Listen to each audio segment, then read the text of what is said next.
আলাইকুম, সবাই কেমন আছেন? ঈদ মোবারক। আমরা ঈদের জন্য ডিউটি করতেছি আমি। তো সব চাকরিজীবী লোকই নাই, সবাই নিজ নিজ বাড়িতে চলে গেছে, যার যার যেখানে গন্তব্যস্থলে চলে গেছে। কিন্তু আমরা পুলিশ আছি, আমি ডিউটি করতেছি, সারাদিন ডিউটি আছে। তারপরে কিছু মনে মনে হচ্ছে না যে এরকম অভ্যস্ত হয়েছে আর কি। এর আগে আমি এক জায়গায় 6-7 বছর ছিলাম, ওখানে কোনো ঈদের ছুটি পাই নাই।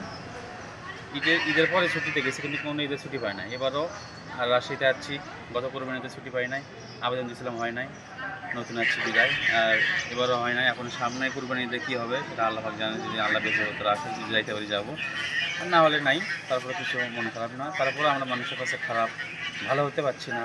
এই এত কিছু ত্যাগ স্বীকার করেও আমারও তো পরিবারের সঙ্গে ঈদ ঈদ করার ইচ্ছা হয়, তারপরে পাচ্ছি না, তাহলে কিছু করার নাই।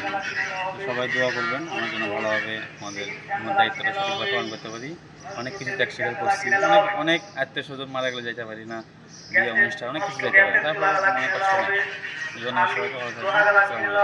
আসসালামু আলাইকুম।